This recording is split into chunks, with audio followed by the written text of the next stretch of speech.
Hey, what's up guys? It's Michael McAllister. This week's weekly breakdown, the updates are all over the place, but we've got some really exciting ones to share with you, so stay tuned for this week's weekly breakdown coming right up.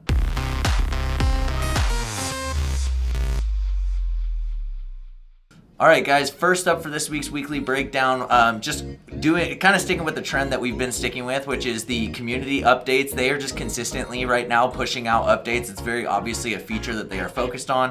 And so although I know that there are not very many loan officers that are using this or even exploring using it yet, I know that it is going to be a very powerful feature. And so when I see it come across my screen as far as my updates, I just want to make sure that I'm sharing those with you every time we get them. They're really simple updates, some comment previewing functionality where if somebody comments inside your community, the notification will go out via email. There'll be a preview of the comment. You can click on that preview and it'll take you directly to that comment. Just things that are going to make the community way more user-friendly, way more natural for somebody to use. So again, I don't have any clients that are specifically using this yet, but I am very, very bullish on communities, and therefore I will continue to update you on the updates that are coming out within communities. Next up is a calendar update. We now have the ability to generate single-use bookings. Now, I'm usually not as creative as my clients. If you guys haven't been able to tell yet, when I bring up features, sometimes it's a feature that I think is cool and I think is going to be valuable. I don't know exactly how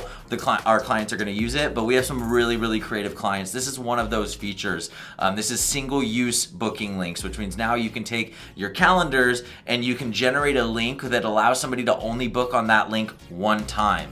Why you would want to do that, I'm not 100% sure. Maybe somebody that's wasting your time, somebody who's, I don't know. Like I said, it was a cool feature, kind of off the wall, different, and if you have any idea how you're going to use it in your business, I would love to hear about it. All right, next up, some updates with funnels and websites, specifically around mobile responsive design. They've now made the interface for changing your padding and your spacing for a specific column or a specific element. They've now made it so that you can have different padding or different font sizing based on what device we're on. So whether it's mobile or desktop, basically, right? Whereas before, if you wanted to customize beyond a certain level, you had to hide an element on desktop that you wanted to only show on mobile and vice versa. So you'd have duplicate content a lot throughout a site when you're in the page builder, because some of those elements are designed for mobile and some of them are designed for desktop. Well, now we have the ability to make a lot more customizations on one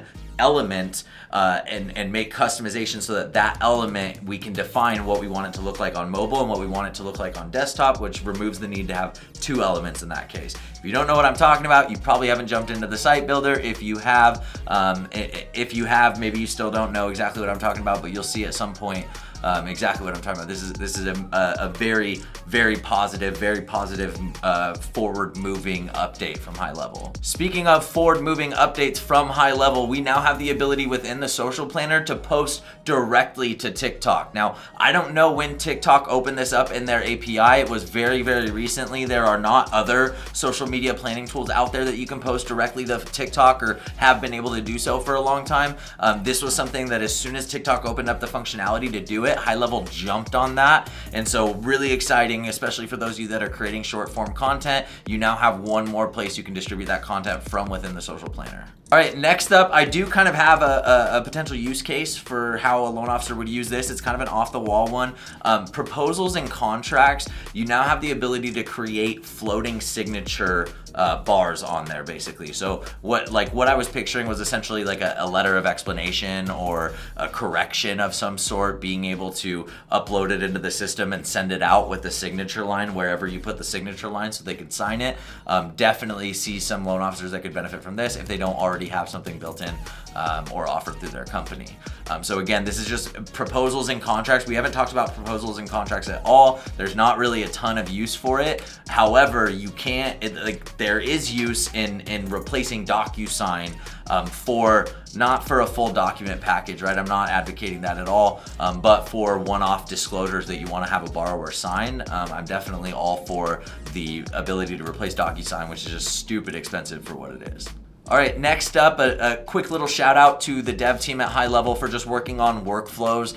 There's not really any specific, they've done a couple little things as far as how when you do a go-to action, how the line represents itself, just silly like interface stuff that people were complaining about. So they made a couple updates there, but more importantly, as always, we are super grateful for the infrastructure changes that they make that make the system easier and smoother and quicker to use.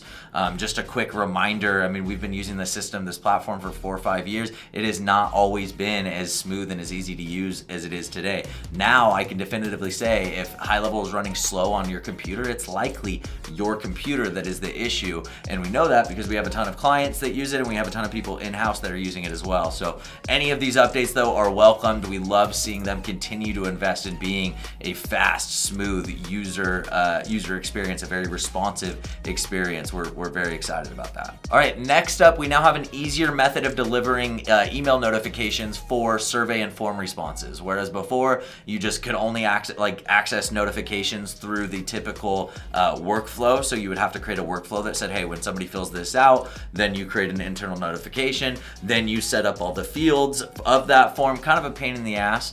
But now we have the ability to just go in where you have your form and your survey. There's now a setting within the form settings of a notification email address where you can just put it in and it comes to you anytime a form submission takes place, nice and pretty in like a chart, like almost like a spreadsheet looking format with field name and value.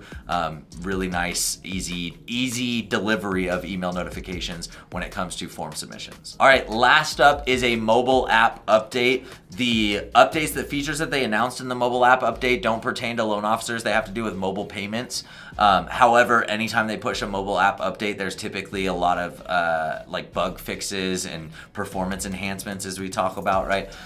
There's a lot of those that'll come out. And so if you have not updated the app from the App Store, if you're an Apple user, or the Play Store, if you're an Android user, if you haven't gone and checked to see if there's an update in the last few days, check, install that update.